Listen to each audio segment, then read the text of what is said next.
अभिवादन स्वीकार कीजिए ब्रजेश मिश्रा का। और आप देखना शुरू कर चुके हैं द डिबेट। बहनों भाइयों, देश का चुनाव किस मुद्दे पर लड़ा जा रहा है और विशेष तौर पर उत्तर प्रदेश में क्या चल रहा है। तब जब उत्तर प्रदेश की 4 चरणों की 39 सीटों पर यानी आधे उत्तर प्रदेश में चुनाव हो चुका है, तब बाकी बची 41 सीटों पर क्या मुद्दा चलेगा और 39 सीटों पर क्या मुद्दा चला। बीजेपी जिन मुद्दों को पिच कर रही है उस पर जनता वोट कर रही है, प्रधानमंत्री के उपलब्धियों पर, बीजेपी के एजेंडा पर, या फिर इंडिया गठबंधन के ने जो इश्यूज रेस किए हैं वोट इस पे पड़ रहा है, या वोट किसी और मुद्दे पे पड़ रहा है जिसकी भनक इन दोनों को नहीं है।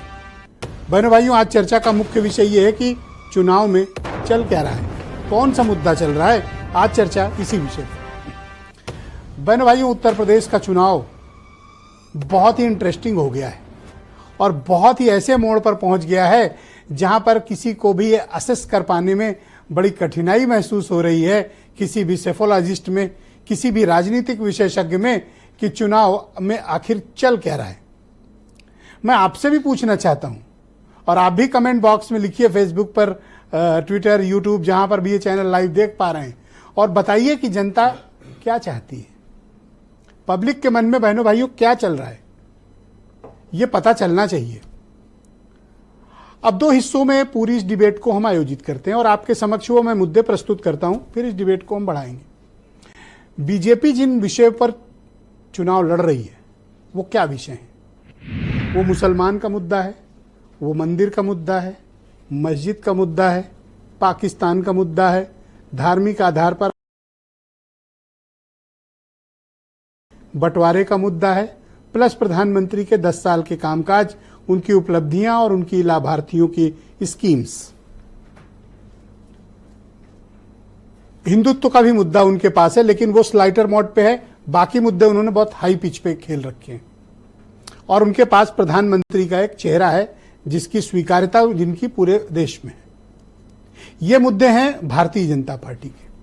अपोजिशन की तरफ से यहां 2 दल लड़ रहे हैं मुख्य रूप से, समाजवादी पार्टी और कांग्रेस। बीएसपी भी लड़ रही है, लेकिन बीएसपी के कैंपेन में और बीएसपी को लेकर कोई बस ग्राउंड पर क्रिएट नहीं हुई। अपोजिशन किन मुद्दों को कर रहा है? अपोजिशन ये पिच कर रहा है कि एंटी इनकम्बेंसी फैक्टर ग्राउंड पे है, प्रत्याशियों के खिलाफ और सरकार के वायदों के खिलाफ। दूसरा विषय जो गठबंधन हाईलाइट कर रहा है वो है बीजेपी सत्ता में आई तो संविधान खत्म होगा, आरक्षण खत्म होगा, चुनाव खत्म होगा। तीसरा मुद्दा रोजगार का, चौथा शिक्षा का मुद्दा, और उससे भी बड़ी बात बहनों भाइयों, उन्होंने भी बेनिफिशियरी स्कीम्स में, जैसे महिलाओं के लिए 1 लाख रुपया, किसानों के लिए अलग से स्कीम, यूथ के लिए अलग से स्कीम, और 30 लाख जॉब देने का ऑफर उन्होंने प्रस्ताव रखा है अपोजिशन की कि अगर वो सत्ता में आते हैं तो। लेकिन बहनों भाइयों, ये तो इन दोनों का के एजेंडा है, लेकिन जो मैं महसूस कर पा रहा हूं और वो मैं देख पा रहा हूं वो है उत्तर प्रदेश में अगर कुछ सबसे ज्यादा चल रहा है तो वो है जातिवाद। इस वक्त उत्तर प्रदेश की राजनीति में, उत्तर प्रदेश के वोटिंग पैटर्न में और उत्तर प्रदेश के मतदाताओं के वोटिंग बिहेवियर में अगर कोई चीज सर्वाधिक प्रचलित है तो वह है जातिवाद। इस बार धर्म संप्रदाय के आधार पर वोट नहीं पड़ रहे हैं, लाइक डिसलाइक के आधार पर नहीं पड़ रहे हैं, एजेंडा या विजन भी उतना व्यापक नहीं है जितना हम चर्चा करते हैं या जितनी बज क्रिएट है। लेकिन जिसकी बज क्रिएट नहीं है और जो ग्राउंड पर सर्वाधिक बात है वो है जातिवाद। जातिवाद इधर से भी, जातिवाद उधर से भी।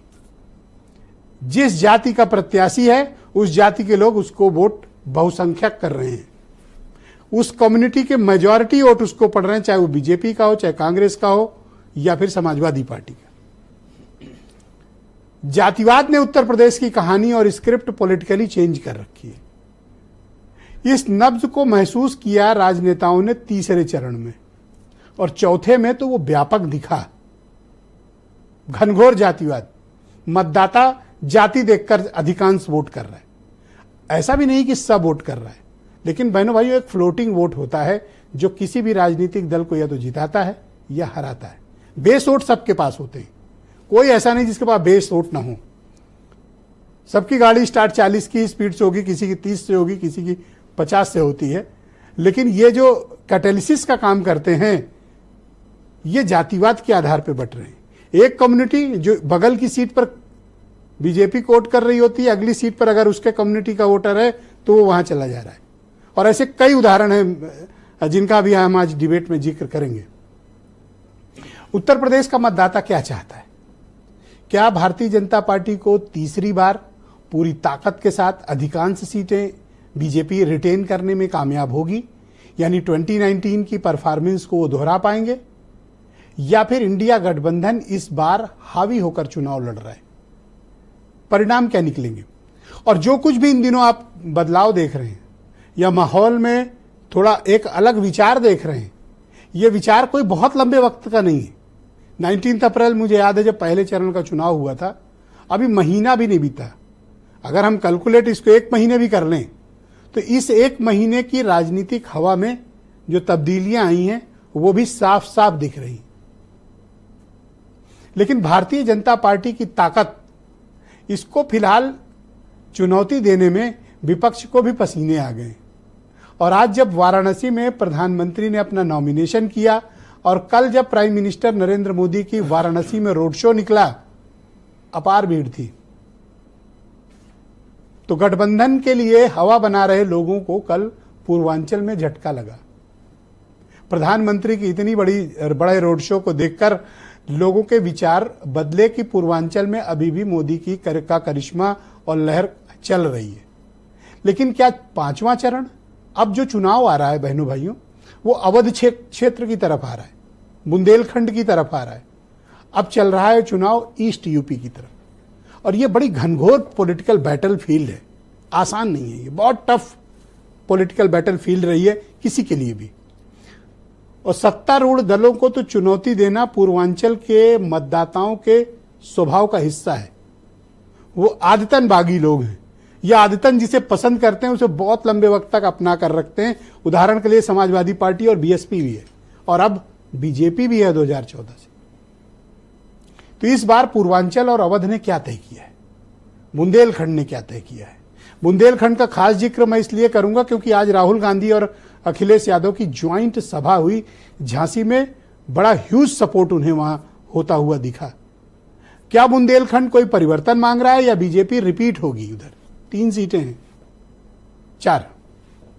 क्या वहां पर इन सीटों में कोई बदलाव होगा या बीजेपी हमेशा की तरह पूरे बुंदेलखंड पर कब्जा करेगी? पूर्वांचल में क्या चल रहा है? सारे मुद्दों पर खुली डिबेट कि उत्तर प्रदेश में मुद्दे क्या चल रहे हैं और उत्तर प्रदेश चाहता क्या है। कुछ बयान, फिर डिबेट आगे बढ़ेगी। ये चुनाव समुद्र मंथन की तरह है, संविधान मंथन होने जा रहा है। एक तरफ वो लोग हैं जो संविधान बचाना चाहते हैं, दूसरी तरफ वो लोग हैं जो संविधान को बदलना चाहते हैं। बताओ, संविधान बदलने वालों को आप बदल दोगे कि नहीं बदल दोगे? इलेक्शन जो है पहली बार ये इस संविधान को बचाने का इलेक्शन है। भाइयों और बहनों, जो भी आपको मिला है, गरीबों को, किसानों को, मजदूरों को, पिछड़ों को, दलितों को, आदिवासियों को, माइनॉरिटी को, गरीब जनरल कास्ट को, वो इस किताब ने आपको दिया है। ये चुनाव केवल चुनाव नहीं है, एक तरफ पुण्य प्राप्त करने का माध्यम है और दूसरा है कांग्रेस और सपा के गुमराह में आने की आवश्यकता नहीं। तमाम प्रकार के भ्रम पैदा करेंगे। इन्होंने पिछले 70 वर्षों में केवल भ्रम ही फैलाया है, भ्रम ही फैलाया है। जाति के नाम पर आपस में लड़ाक बढ़ा करके, भ्रष्टाचार के नाम पर, अराजकता के नाम पर एक ही बात बोलनी है जो देश की आवाज है कि जो राम को लाए हैं हम उनको लाएंगे। तो बहनों भाइयों, आज की परिचर्चा को आगे बढ़ाएंगे। अनिला सिंह उत्तर प्रदेश में भारतीय जनता पार्टी की प्रवक्ता हैं, फखरुल हसन समाजवादी पार्टी के प्रवक्ता हैं, प्रदीप सिंह उत्तर प्रदेश में कांग्रेस कमेटी के प्रवक्ता हैं और देश के 25 राज्यों का भ्रमण करके वहां से फीडबैक लेकर लौटे देश के जाने माने राजनीतिक मामलों के पत्रकार और आंकड़ों के विशेषज्ञ राजेंद्र द्विवेदी जी आज खास तौर पर स्टूडियो में मेरे साथ मौजूद हैं और काशी पत्रकार संघ वाराणसी के अध्यक्ष अरुण मिश्रा जी मेरे साथ मौजूद हैं और वीरेंद्र सिंह जी हमारे स्टेट हेड। आप सभी का शुक्रिया और धन्यवाद मेरे साथ इस कार्यक्रम में शिरकत करने के लिए। आज की डिबेट बड़ी इंटरेस्टिंग है।